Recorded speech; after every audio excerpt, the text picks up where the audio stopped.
He clipped a rock and tore one of the wheels off and put the car scary. out of the race. Bacon is the ultimate food. Now, you cannot...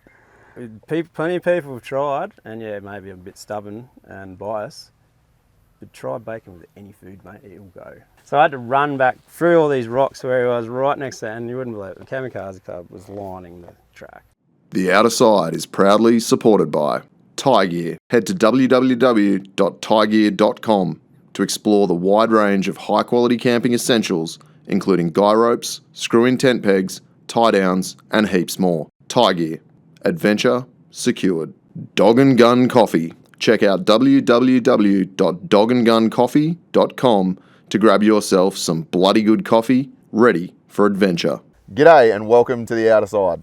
I'm Tony, and in this episode I'm joined by Jim Walsh from Ultimate Rock Crawling. Welcome to the show, mate. Hey Tony, how you going? I am splendid. That's the go. If there could be 200% less flies here, that would be sick, but we're going to make do.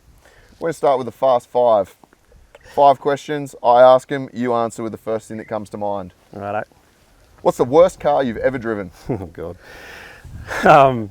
That's a good one, because I've listened to most of your podcasts, Tony, and I thought I was prepared for this. But No, the whole point is that you're never prepared. That's great. I love it. This is good. Worst car I've ever driven. Probably most of the vehicles I own. Brilliant. So, Brilliant. Look, I've had some rough vehicles. Probably my first four-wheel drive was interesting. Like it was the first four-wheel drive I owned. It was a Toyota Tercel, which was the sort of the Toyota's. I don't know if you ever heard of them. Yeah, I have. The Toyota's version of the Subaru small wagon thing. Yeah. And I had one, and it was an interesting car. Like it used to.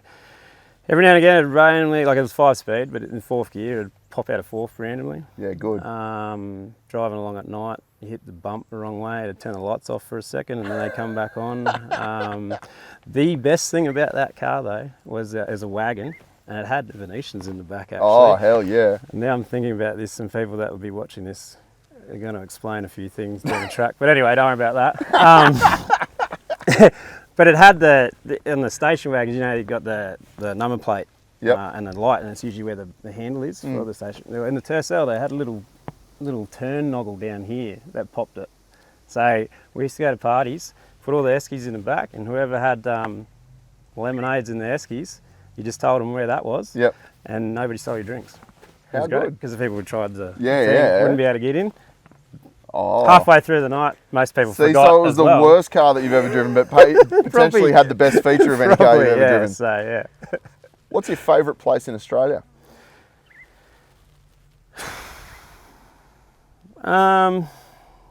It's interesting how life progresses. I think it changes. Yep. Been to a few places, like I'd travelled a fair bit, and look, love places like the Cape and Fraser Island, stuff like that. One place that keeps popping up in when you reminisce and stuff like that was probably where I finished high school, down Browley, down the far south coast. Yep. And the beach there, like I used to be a surf lifesaver down there and do a bit of surf rowing and stuff like that. Bit of Baywatch, mate. Bit of Baywatch, like that. Yeah, I can see you in a red one piece, mate. Yeah, something like that. Yeah, the old dickos running around. There's Browley Island, which is not actually an island. It got separated by the land in a big storm one time, like a king tide, and so it became. So you can walk across it. It's like a little sand channel you can walk across. But just before that sand channel, it was mad rocky. Actually, you'd probably love fishing there. It's a really good fishing spot, and I think there's a cave dive. They've been into diving, but cave to dive there. But mates are mad when I used to surf. A mad little wedge. And of a wave off to the left, and I'm goofy foot, so I love going that way.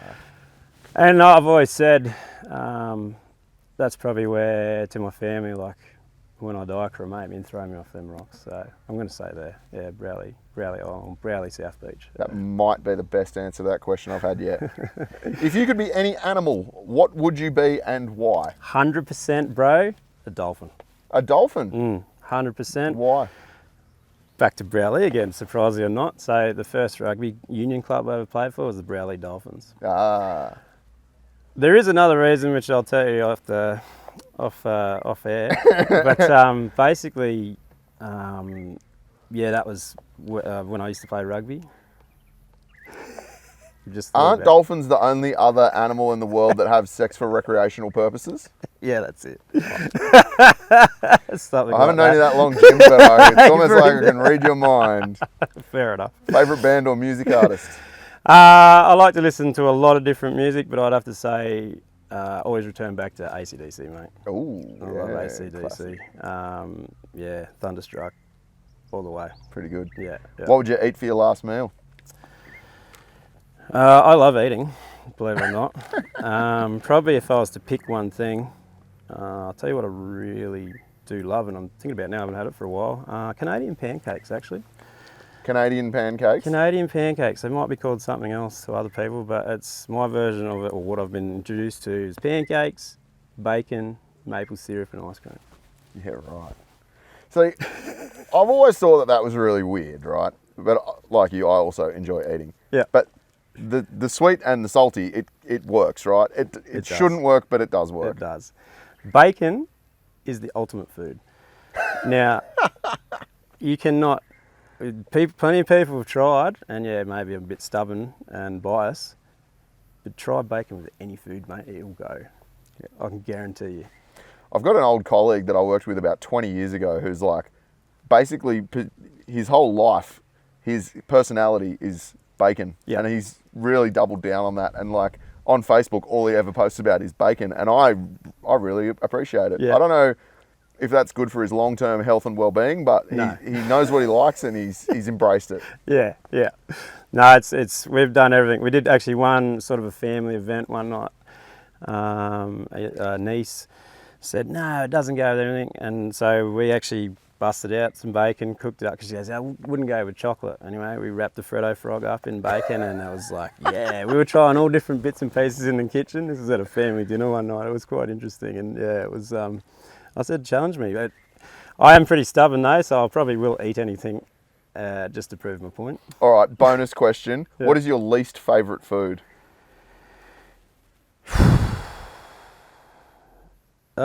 Probably least favourite food. That is a curly one, because I'll eat most of it. Or is there anything you wouldn't eat? Look, probably the worst, and I've got nothing against people's food choice or food life, vegan, meat eater, whatever. Yeah, yep. The first time I ever had a vegan birthday cake, mate. Oh, really? So I just started dating my now partner in life, and she had some vegan friends, and we went over there. It was the first time I'd met them. Oh, good. And they busted out this vegan cake, and it looked like a chocolate cake to me. I didn't know. Anyway, so I took a pretty big bit, and yeah, I had to suffer through it. It's not... No. No offense to everyone who does their thing, that's fine. I'm just going to go out on a limb here and guess that I probably don't have a huge number of vegan followers or audience members. I don't know. If you are, that's you do you, champions. But yeah, no, I don't know.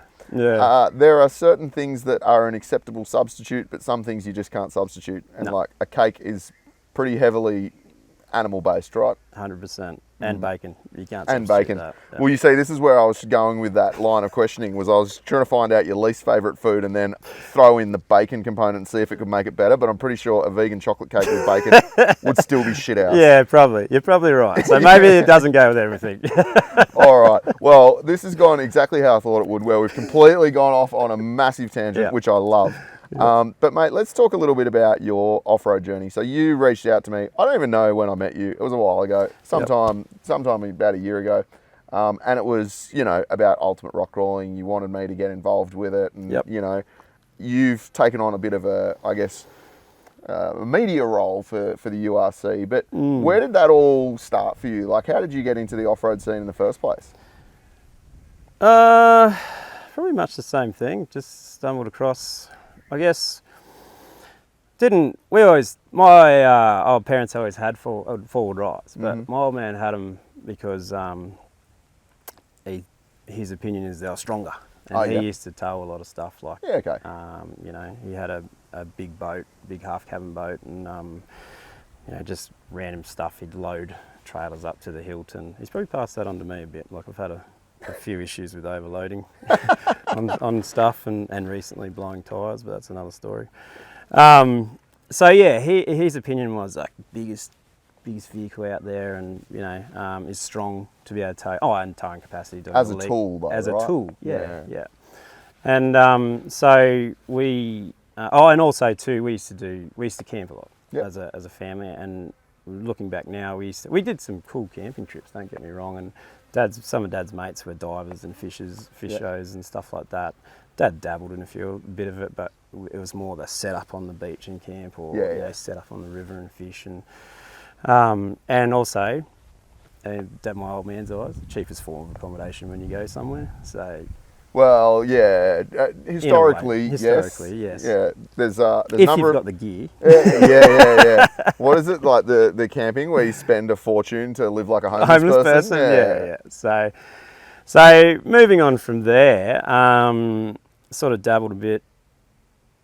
You know, you grow a bit older. Like so, when I was a teenager, it was before the era of Instagram and Facebook and even phones. Didn't even have a phone. As a teenager, didn't exist. Mobile phones are in the bag, or not even that far back. Like but the briefcase. My old man had one of them, like the bag phone, but he had no one to call because no one else had one. It was just a flex back then. It was, yeah. I remember getting in a mate's BMW, or like his dad's BMW, and had one of those phones in the center console, and I was like, yeah, sick, who are you going to call? And they're like, I don't know. But like, cool. We got a phone. Couldn't afford the plan to run it anyway. Yeah, 100%. So, moving on from there, we there's a bit of a backstory too. My old man bought one of the first HJ75 troop carriers. Really? Yeah. So he had a 45 Ute, the Ute I think it was. Yeah. And then when I came along, had to get rid of the Ute. So he ordered the first one, but was too impatient for the RV, so I got the base model. Yeah. And that all us kids learnt to drive in it, and then I bought it off him a few years later, and I've still got it today. Really? In pieces at the moment. Oh, but yeah, I stuffed it. But that yeah, that happens. So he bought that, and that was so when I started getting I learnt to drive in it, obviously, and when he wasn't around, my P's used to nick off in that. Yeah.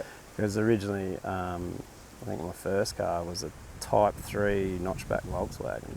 Yeah, right. Yeah, that I ended up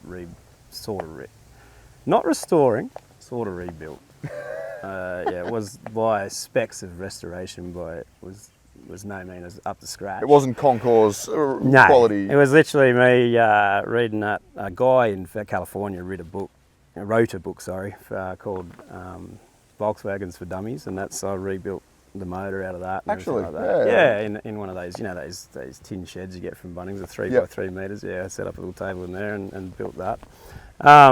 So sort of, like cars. I love cars. I love moving things and moving. Probably passed down from my pop actually. He was always building cars. Same thing. Never had heaps of money, so if he wanted a vehicle, he bought a wreck or a lesser one and tied it up and like mint. Yeah. Like he'd sit there and do everything. And I, as a young age, used to be in the shed there, and my nana was always worried that I'd get hurt. But he just said, let him go, just let him watch. And and we're probably, like he passed on a couple of years ago, but probably out of all our family on my mum's side, like it's probably the same, like we're very similar. He's an old bushy. Yeah. Like, and I picked up a lot of stuff off of him and the travel, but he was always anti four-wheel drive. Really? Because he'd tripped around. He'd nearly done a lap of Australia in a combi. Yeah. And then that's quite impressive that it didn't catch on fire. Yes. Because I have a habit of spontaneously combusting. Yeah. No, so he did it, but he used to work for Pioneer Bus Company, Ansett Pioneer, the bus company, in the old Clippers. Yeah. Used to do all the tours around Australia and those, and mate, some of his stories. I was going to say he'd have some stories. Yeah, so when I got into four-wheel drives, he's like, you can get everywhere in Australia without a four-wheel drive. You don't need a four-wheel drive to get I disagree. 100% too. So, and then when I sort of got into this and showed him, he goes, you're crazy. Yeah. So, and he had a lot of mechanical sympathy too, which sort of bit of balance with this stuff. You got to push it to its limits. But so moving on from there, after then I bought that Tercel. And then we used to call them surf mish, so a lot of beach driving. Yep.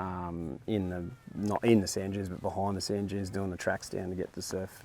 And we were down, so we also used to run out to, and by no means, this car never had low range or nothing. So just a front wheel drive, hit that lever and it goes into 4-wheel drive, and that's, you got one ratio and that's it. But it was a tool for you too, right? It was a tool, to go yeah. Get and better surf brakes. Yeah, better surf brakes. And we used to go down the back of Ben Dethra. Oh, Yeah, beautiful. So around there, and I was only thinking about that the other day. I haven't been there since then, a long time ago. And I'd take the kids It's nice down there, man. Yeah, yeah. So I never actually got to do the whole trip from sort of the Maria area to Braidwood, isn't it? Yeah. Yeah, Braidwood, yeah.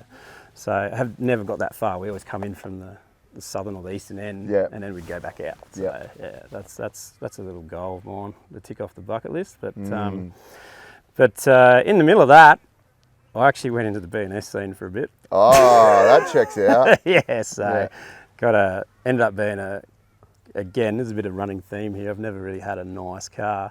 End up into a feral ute with 5-poster and stuff like that, and doing the. You were showing me something on your phone earlier today, and you swiped, and I just got a little glimpse of a Holden ute with a 5-poster, and I was like, yeah. So that's a recent accidental purchase that but a lot of people don't know about right now. So that sort of just fell in my lap.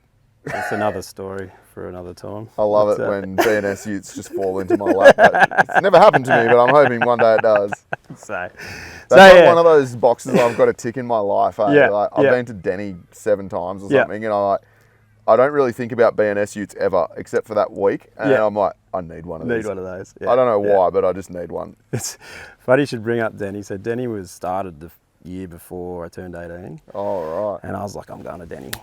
Because my birthday is on the long weekend, usually in October. Yeah, right. And I was like, I'm going there for and then I'm down on the south coast at surfies and that, and they're like, what? You want to go out to the country and go, let's just have a fire on the beach and hang out here for your birthday. I'm like, no, we've got to go to this mad festival and see. Because I didn't have a ute or anything then, and then and to this day I still have never got there. Take the Tercel. You've never been to Denny? I haven't got there You yet. should come with us, mate. you can be the official guest of GME. Yeah, right. We can get you up on the scissor lift and you can judge the circle work comp with us. Oh, mate. Oh, I'd love that. Yeah. We can definitely sort that out, man. Yeah. Look, when I first started at GME, I heard people talking about Denny, and I had no concept of what it was. Right? Yep. I'd never even heard of it. Yeah. And then I looked at some of the photos, and I was like, I can get around that. And then I went 1 year, and I'm like, yeah, no, this is sick. Yeah. And every year, this year actually was the first year that I haven't been in 7. Yeah, right. And just because I had other commitments with travel, but man, it's an amazing event. Like it's just this really bizarre thing that happens for a week, and then everyone goes back to their normal lives. Yeah. Not everyone. There are some that are hardcore that will go to more balls during a year, but it's cool, man. And it's just one of those things that like everyone's there for the same reason, just to have a good time. Yeah, good time. Yeah. Yeah. So did you never got the Tercel over to the Deniliquin Ute Muster? What a shame. No, I never did. And it started to get, before I sold it, it started to get a bit of taste. So I got a few whippies on it and had spotlights galore on it. I even made skirts up for it and it sort of went, and then it just went, it's not really, it wasn't really much of a hardcore four driver anyway, and it sort of went, and then so I moved on to the next phase, and then I probably moved back into four drives, so because of my trade, I suppose. Like I'm a chippy by trade, and then live out in the Central West, work on a lot of properties, and having the four drive to get in and out of farms. Just a necessity, right? Yeah, it's a necessity. And then of course the natural progression now. I've got this. I'll put bigger wheels on it, and I'll lift it up, and makes it unpractical for work, and so then I'll make that my car, and I'll get another one for work, and then and then until my dad said he was going to get rid of the troopy, and I said, I'm buying that. So I ended up buying that off of him, and then proceeded to wreck that. So bigger wheels, and because I only had the old 2H in it, and like it's still only today, it's only got it's under 300,000 k's. Yeah, wow. But I got it, and I put a turbo on it, and then I blew the head, and then blew the head gasket. Yeah, they don't really like heaps of boost. No. So learned a lesson that way, learned to do this, and actually the engine builder, or not engine builder, the machinist I took the head to, because I was like, oh, I thought it was just the head gasket. And turns out driving back while the thing's boiling all the time does no good for the head either. So I heard that. Get it home, yeah. And I took it to him, and he's going, oh my God, you've got a crack in every pre-combustion chamber. He goes, I've got a piece of advice for you. Never buy a 1HZ. Really? He said he reckons so this is his opinion, he reckons the 2Hs are stronger for heat than the 1HZ. He said you would wreck a 1HZ. And I said, I don't go out and overheat it on purpose. Yeah, I said, I was cooking cars, I was man. coming back from the central Queensland, mate, trying to get home, just chugging the water bottle in there, but to keep it going and get it home, and we made it. And that's one thing that car has always made it home. Yeah. And then until about, I think it was nearly about 5 years ago, I took it in to get it pink slipped that we have to do here in New South Wales, as a yearly inspection. And the mechanic that does it, he just looked at me and goes, mate, how much longer am I going to have to keep doing this? He said, I can't. And I'd hidden a couple of things off of him. Sorry. Yep.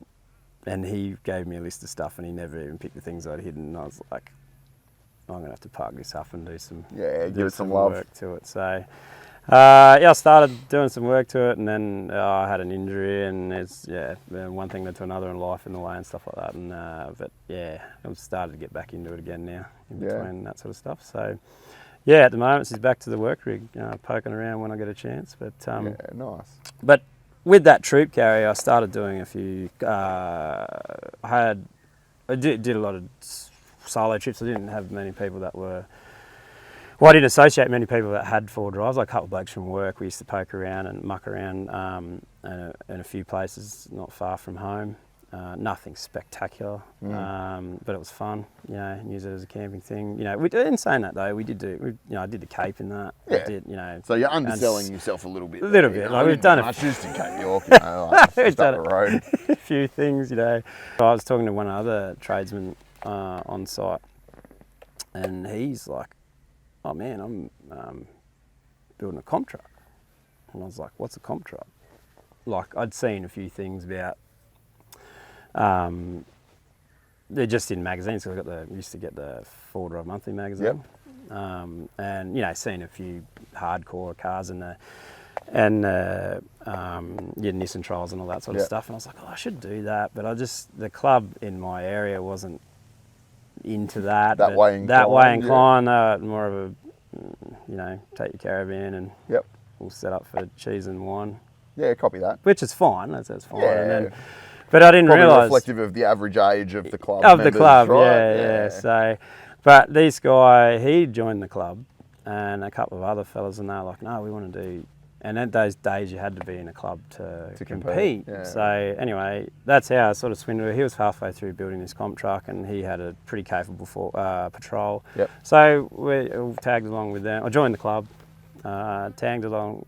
Actually funny, just think about that now. I ended up being on the committee as the social organiser. Oh, really? Or the social promoter, yeah. Oh, history repeats itself, mate. I haven't even thought of that till now. Yeah, Mr. Social, there you go, Jim. Yeah. Did a couple in that old troopy.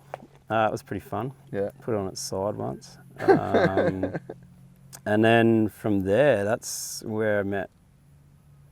Actually, that's pretty much where I met most of these guys. Yeah, right. Not most of them, but it's the root of the group, I suppose, the committee of URC, where I met them at some of these smaller events. Like, then we got the comp truck going, and we didn't know much about the harder stuff.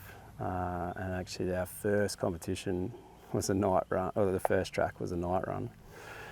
And there used to be this club, the Kamikaze 4-Wheel Drive Club. Yep.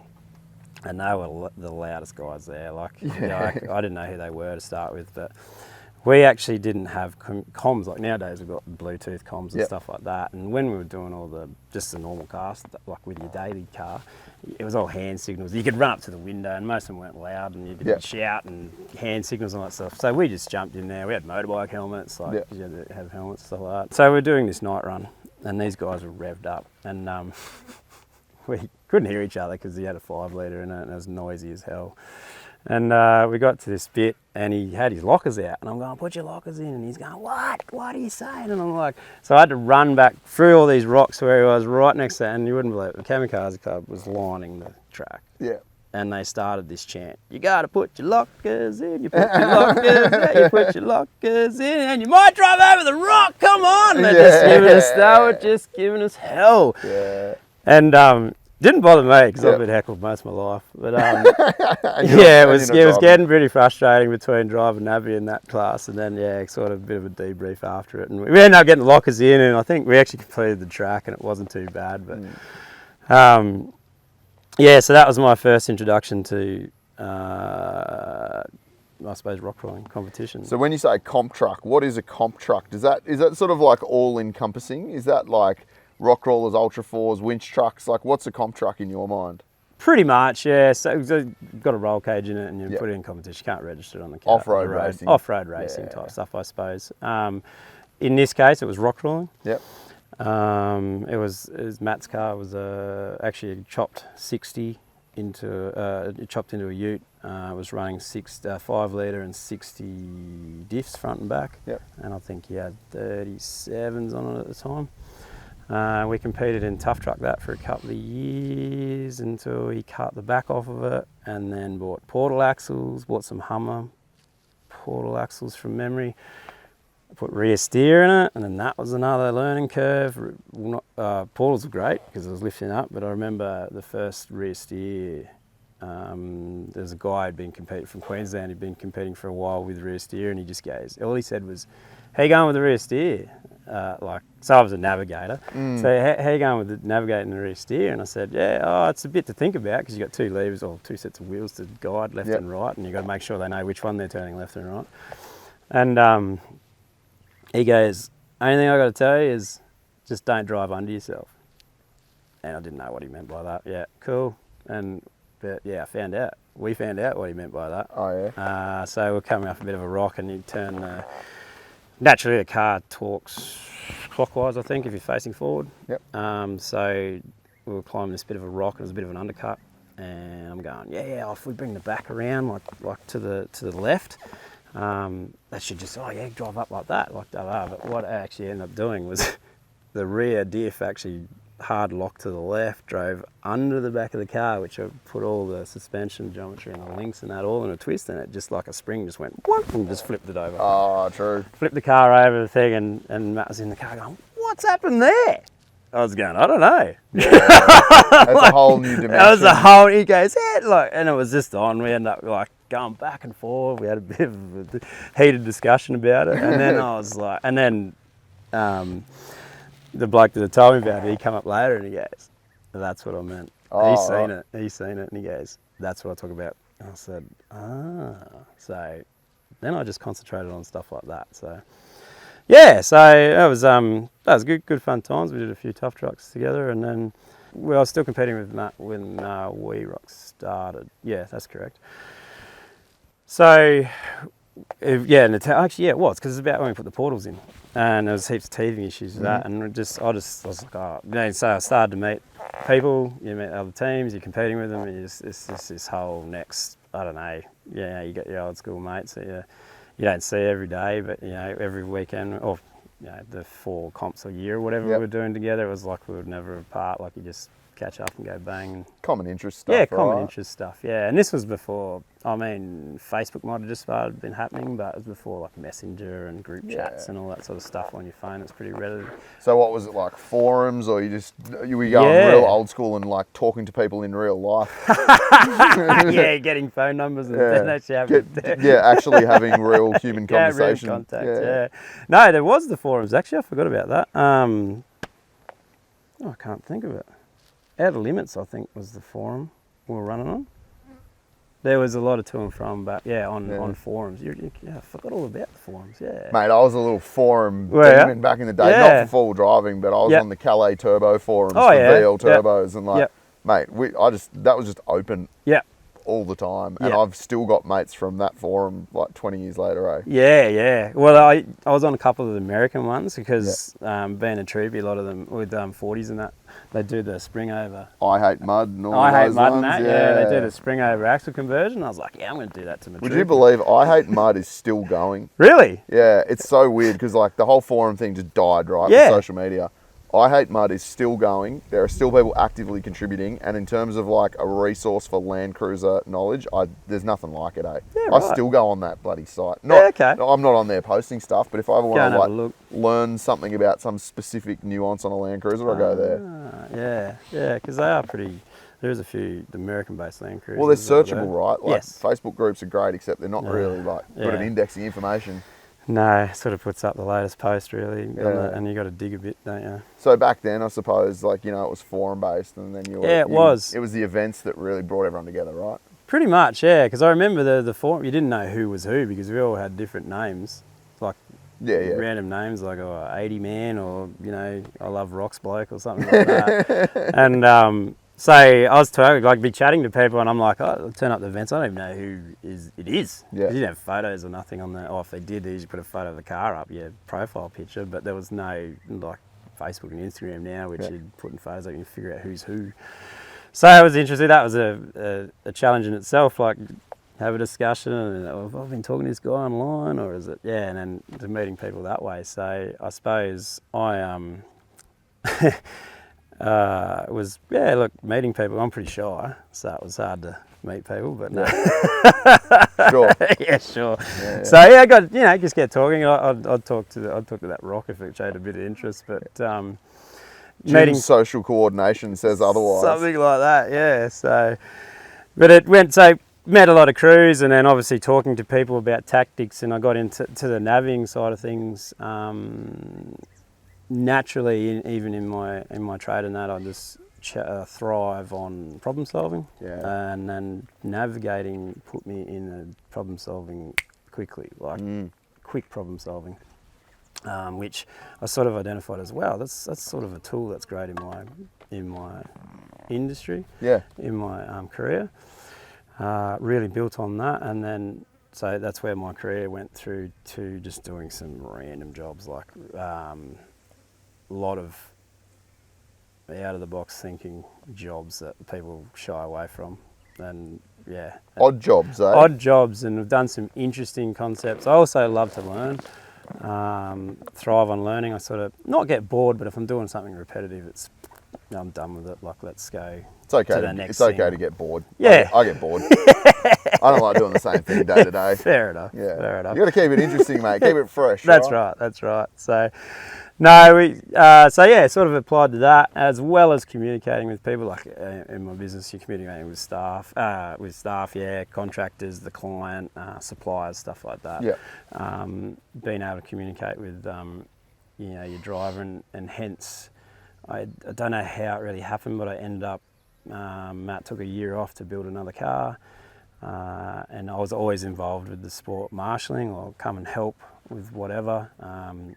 It's just at that point in time, it was like I could appreciate the work that went into organising the event, but was not that keen to be as the organiser, one of the organisers. So sort of, I suppose, shirking a bit of responsibility. Could fly and give them a hand and do a bit and be involved, but not in the back end stuff. But I had a lot going on too. Like, I've got a lot going on with life and business and kids and stuff like that too. So, but love it. Like, and moving on from there, I said, right, I'm still going to come along to the events. I'll marshal, help set up and all that sort of stuff. And I think the first event I turned up to, the year that Matt was taken off, he said, would you be still interested in doing Tuff Truck? Because his navvy was committed to other things. So I went along and did that, and then of course everyone's like, oh, okay, you're navvying for Andrew now. Navvy for hire. Navvy, yeah, sort of started from that, and then there's a whole nother section here. So in between that section, I actually had what I like to label as, I suppose, as a depressive episode. So I got a bit of depression. It was all stress induced. That's a whole nother story. And to be honest with you, I was like, I was sort of No, I focus on my family. I'm done. Like, I think it was more the thought of turning up with these guys, because they didn't know the day-to-day lives. And trying to like put on a brave face. Trying to put on a brave face and go from there. People that I've worked with and around home, that like they knew what was going on. Yeah. These guys not so much, because I hadn't spoken to them until the next event. But one of the fellas, he was building cars and building modifications for cars and stuff, and he actually so I'm on the path to recovery, and sort of half not written off, but I put all the competition stuff and the forward driving off on the back burner and focus on myself and family and stuff.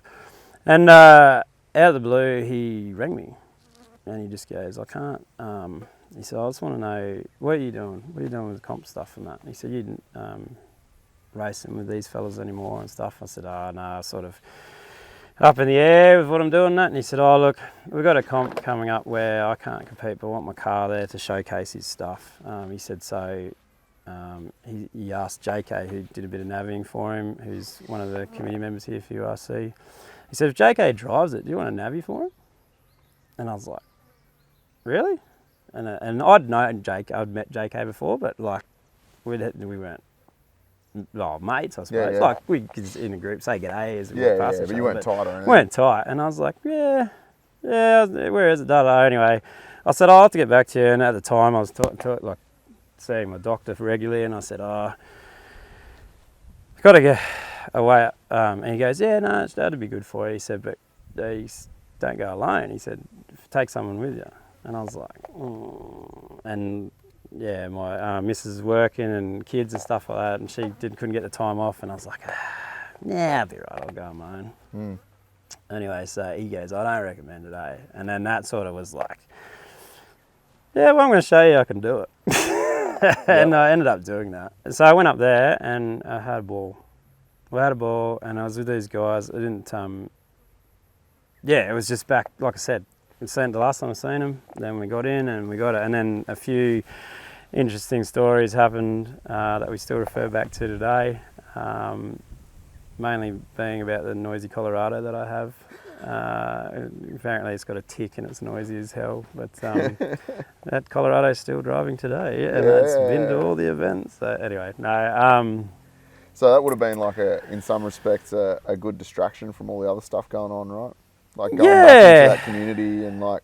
Yeah, so I don't know so much as a distraction, more so because most of the places then, like we had mobile phones by this stage, but there was no service at them. Yeah.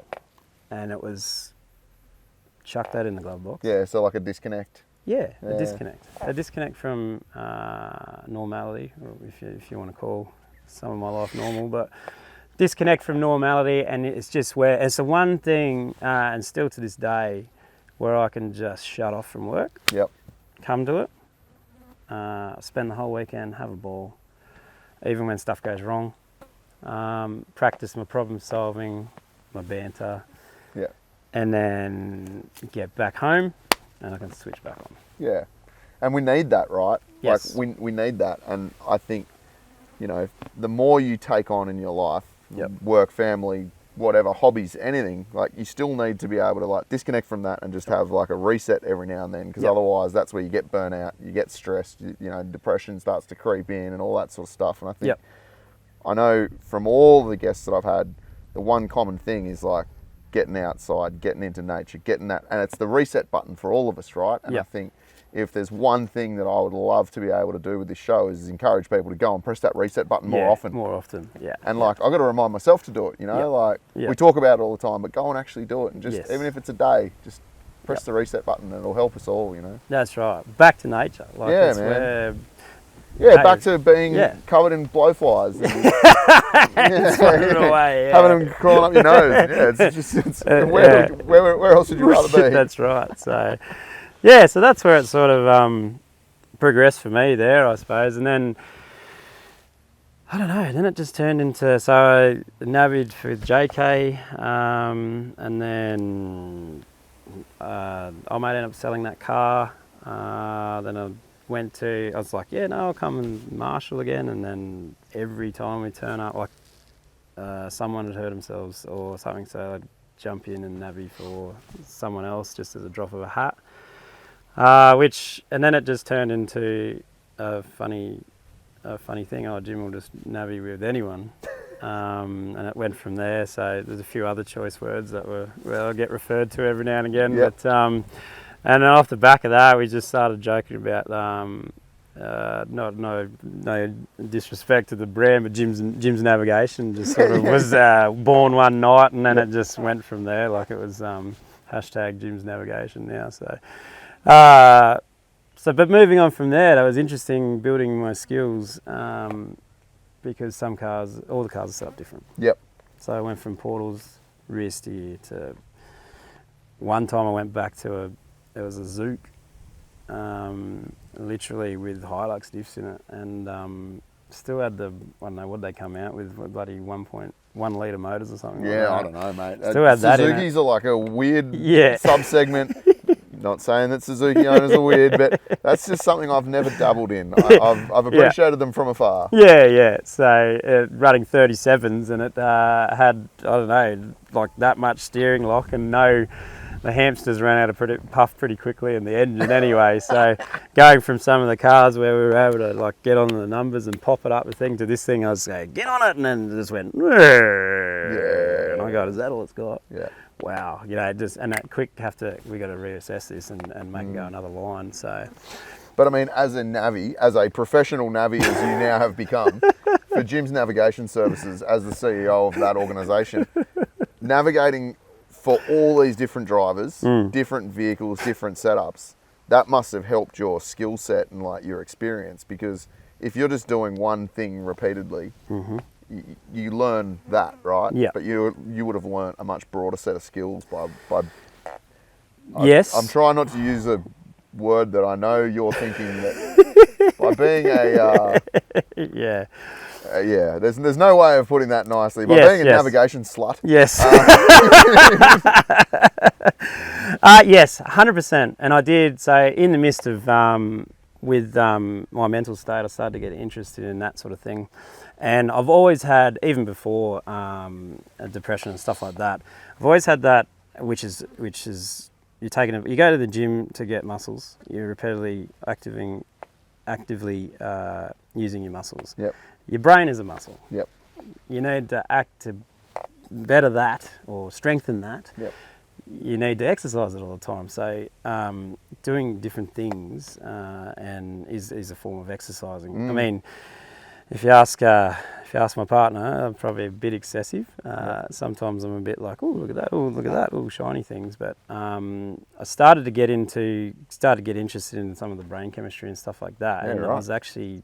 I've been talking to a lot of, I've had a lot of conversations with doctors and stuff like that, and learn, because I started looking at it like, oh, okay, this is a progression here for my business. If I can start to understand where people are coming from and why their reactions are between managing contractors and staff and suppliers and clients. Yeah.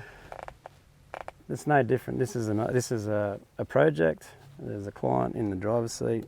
You got to manage their expectations. You know, half the time at the start of the weekend, you don't know how their week's been or how their month's been, and you get discussing that. What else they're thinking about. What's happened in their life, which is just sort of distracting them from the competition at hand, I suppose. And then, that's where a lot of conversations sort of eventuated, and then getting to know people and knowing their mannerisms, and then also different ways. Tyres are a massive thing, always a massive thing, like pressures.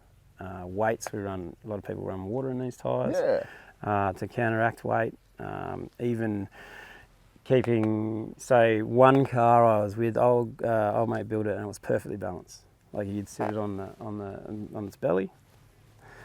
I thought it was great, in theory. Get it on a rock, you can't get it off. Yeah, I was going to say though, that'd be terrible because you can't get it off once it's up there, right? That's right, because it's balancing, it's tearing there nicely, nothing what you do. So how we end up getting around that problem is we filled the water in the front tyres to weigh the front down. But also too, I learnt with that guy that when you stab the throttle, water sort of Water sloshes, yeah. sloshes and throws it out, which will throw you, sometimes bad, throw you offline, but sometimes will throw you to get the car off its belly. Yeah, right. And slide off, yeah. Just little things like that.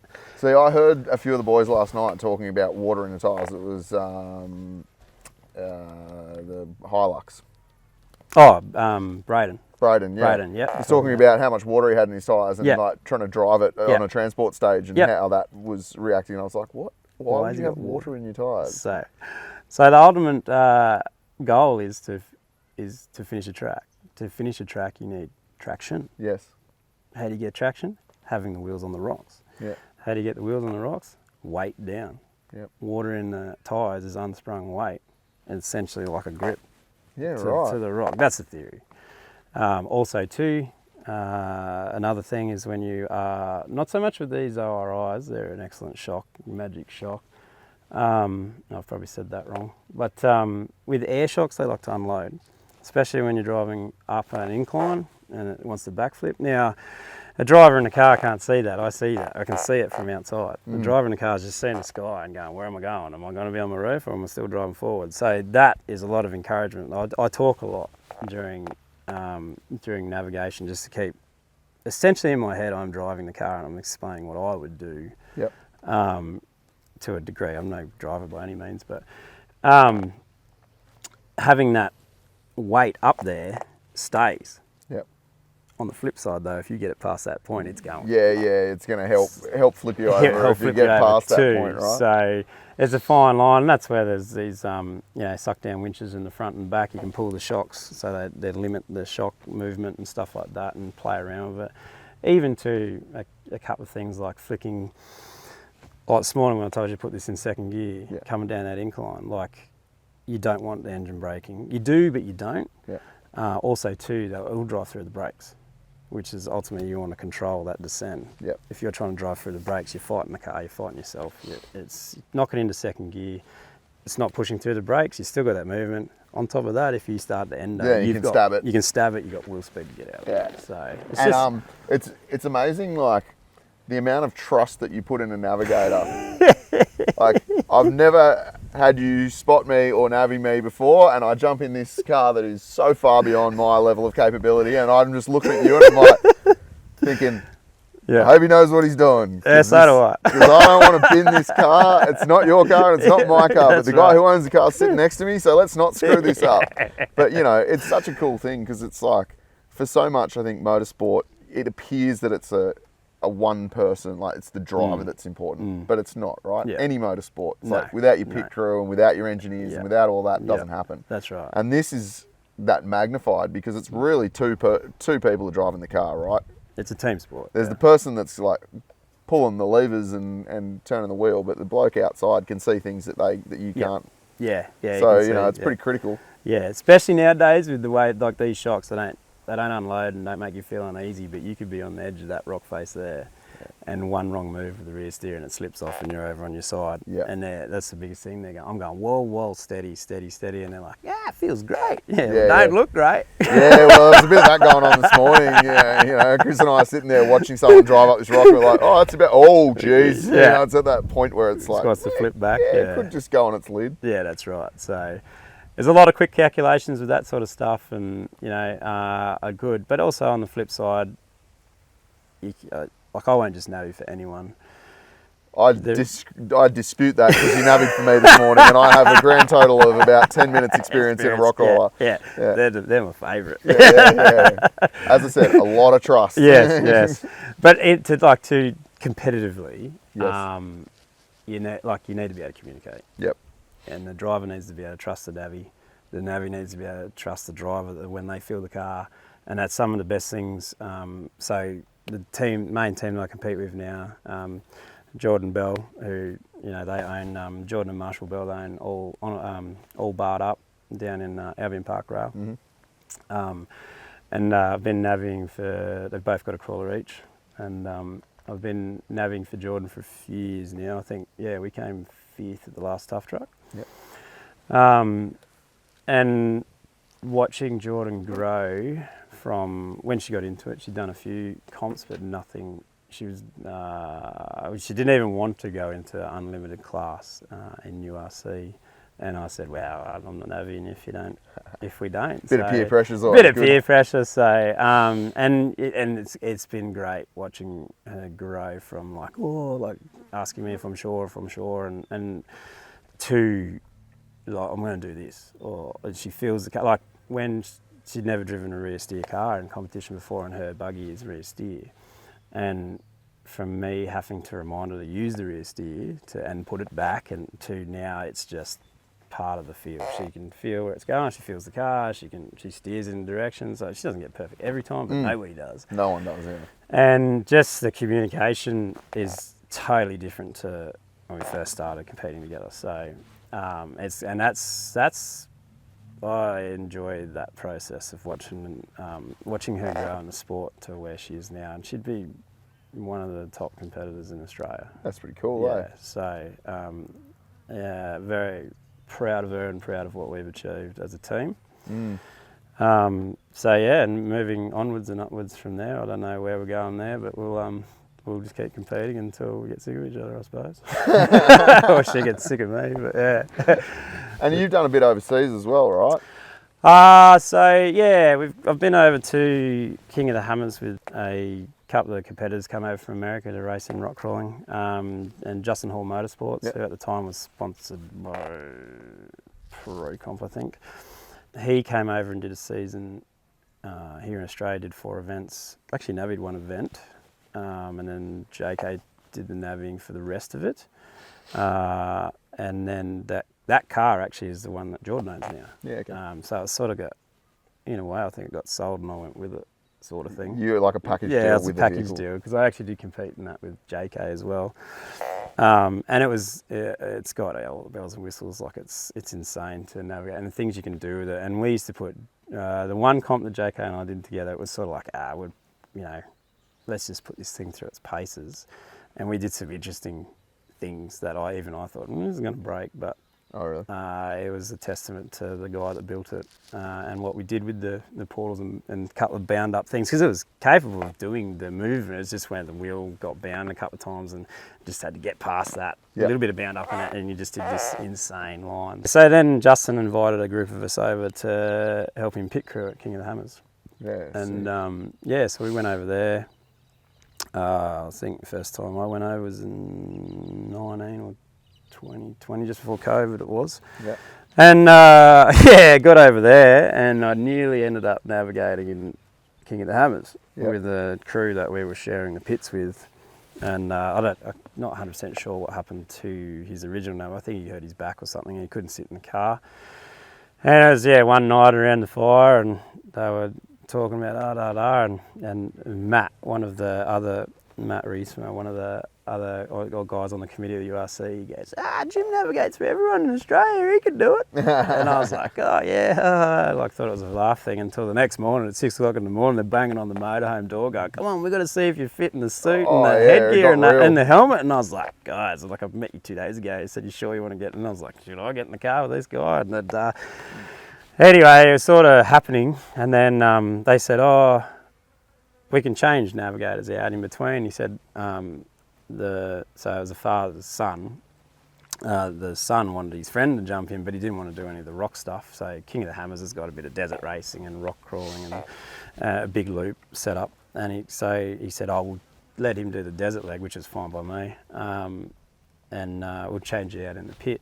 You go do the rock crawling part. Anyway, not far out of coming into the pits, he clipped a rock and tore one of the wheels off and put the car out of the race. So it was sort of bittersweet. I was like, cool, get into it, but at the same time, like, what am I getting myself into? So it wasn't too bad. And then we've been back over again this year, and help run the pits. We didn't have such a successful year this year. The car lost reverse sort of 2/3 of the way through the day out of the race, but previous years I think Justin placed third in the Everyman Challenge. Yeah. Yeah, very cool. Yeah. And from like a pure rock crawling perspective, they'd have some pretty big events over in the States, right? Like not Hammers, which is a bit of a hybrid sort of faster Yep.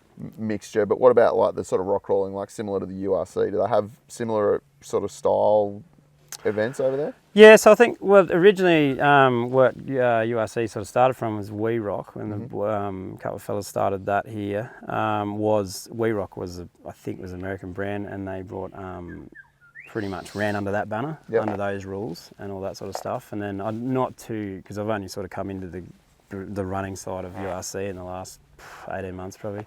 Then from there, as far as I understand, it went from there to another group organisation across like a World Series. Is that like another American World Series where it's a World Series but it only happens in America? No, I think they went to... It's like the World Series of baseball but it's only American? It's something like that, yeah. Sorry, my American viewers. Well, I think that's what WeRock is, was it? World Extreme Rocks or something? Yeah, I good. think is the name for it. Yeah, so it went to another...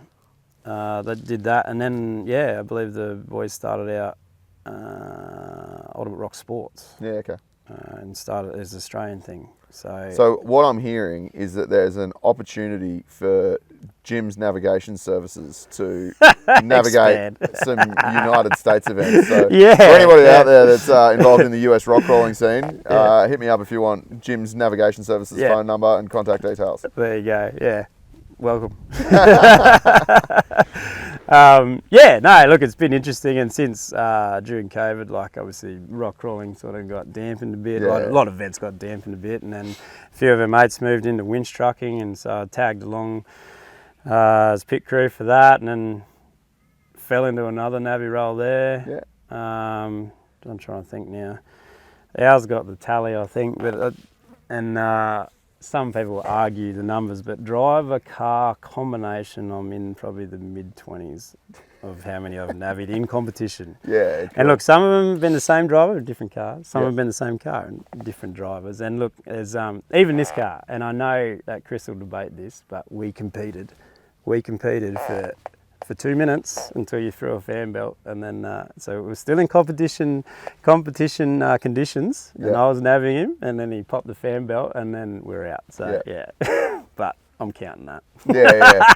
You can claim it. He's not here to defend himself, so you can claim it. So good. I'm claiming that. Yeah. So what does the future hold for you, mate? Obviously, the URC's something that you're truly passionate about. I can see that, and I can feel it talking to you. It's something that you love being around the sport, and you love the navigation side of it. Yes. So what does it look like for you going forward, mate? So pretty much, I tore all the ligaments in my ankle last year, and I couldn't compete for a couple of rounds. And the boys said, I dabbled a bit in social media and stuff. I looked at doing stuff for building wise, and I do a bit of work with a mental health organisation, Tradies in Sight, for tradesmen, and so looking at learning more about social media and stuff like that to promote that sort of stuff. And then the boys said like Chris came and said, if you want to, do you want to film a bit of stuff and do our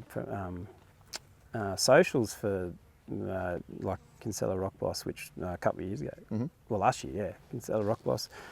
Can you do it? Do you want to do a bit? And I was like, no dramas. Anyway, it was here at Molong on the property, and I had a cane by then. I was off crutches and out of the boot. And How very distinguished of you. Yeah. Should have got like a monocle and a top hat and just really lent into it. Well, we ended up doing the old man tennis ball modification because I kept digging into the ground. So I did that, and then they're like, "Oh, cool!" This and I'm no, what do you call it? Graphics whiz by any means. It's just stuff I've seen, and I mucked around with it over the years. Dabbled in did a few mixed videos back when it was camcorders, and used to record one to the other, and then dub music over top of that. Did that just as a muck around thing, and so.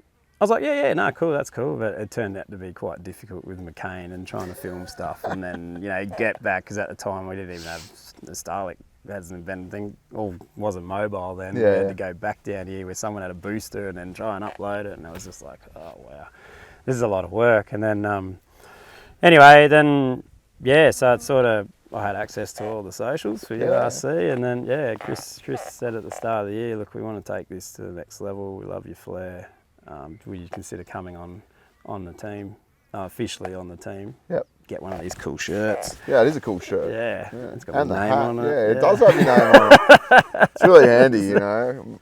Yeah, so If all of my guests could have their name printed on their shirt, it would make my life heaps easier. Heaps Like, easier. who is that again? Oh, it's Jim. Yeah. and I was like, yeah, okay, let's give it a crack. And so, yeah, we've gone from there, and it's been great. The boys have trusted me probably a little too much, but I've tried a few different things and, you know, watched the algorithms. URC runs one of the comps is at the Sydney 4-Drive Adventure Show at Eastern Creek. It's a shot creek course where we put everything on display, so we have one of our rounds there. And for the last few years, like I didn't know really that YouTubers existed. Like I knew about YouTube, but that was to figure out how to build things. Yeah, like, you mean influencers? Influencers. I didn't know about this, and it wasn't until about 5 years ago we went to the Eastern Creek, and I was navvying for Brendan, I think then, I can't remember. And I brought my apprentice along. My apprentice was 17 at the time, first year, and he came along with me, and he's going, oh, that's such and such, and oh, and that's such and such. And I'm going, who are these people? And he goes, oh, they're on YouTube and Instagram also. So I started, and then just by happen, I bumped into a couple of them, so I struck up a conversation. Now, so I'm learning tips and hence how I come across you. Same thing. Yeah, bumped into them, like, cool podcast. Just like to point out, not an influencer. Sorry, There's a significant difference. I work in marketing. That's right. I work in marketing. I'm not an influencer. Sorry. Anyway, and then got it, and I was like, and I said to the boys, well, you know, maybe podcasts are pretty hot at the moment. Let's see what we can do for the promotion of URC and like the main event, Kinsella's Customs Rock Boss, which we have in May every year. So what are we now? In 2026, it'll be the 22nd, 23rd, 24th of May. Too good. So book them in. Yep. And I'll be here. You'll be here. That's great. I can't wait. Yeah, I'm looking forward to it, man. I think you'll enjoy yourself. It's a little bit more structured than this weekend. But I don't know. I'm pretty good with no structure. But the mayhem of this morning was really spoke to me on a spiritual level with just cars going in every direction. Going in every direction. I'll get around this. Bit of chaos. Yeah, it's good. We like to try and have a few social events. So the guys like Al and Matt who set the tracks, they can push people into sections and see if it's actually drivable, and then they go and put cones there that you have to drive through. Perfect. So it's great weekend. Like this is pretty much just for Christmas, so it's like our Christmas party, I suppose. For the rock crawling community, which it's good to see everyone, and then we all go and spend Christmas with our families and come back fresh the next year. Too good, mate. Something like that. Yeah. Well, Jim, it's been really good to hear a little bit of your story, man. I really appreciate you taking the time. But yeah, thanks again, man. Beautiful. Really thanks for the conversation, mate. Cheers. And we'll see all of you next time on the outer side.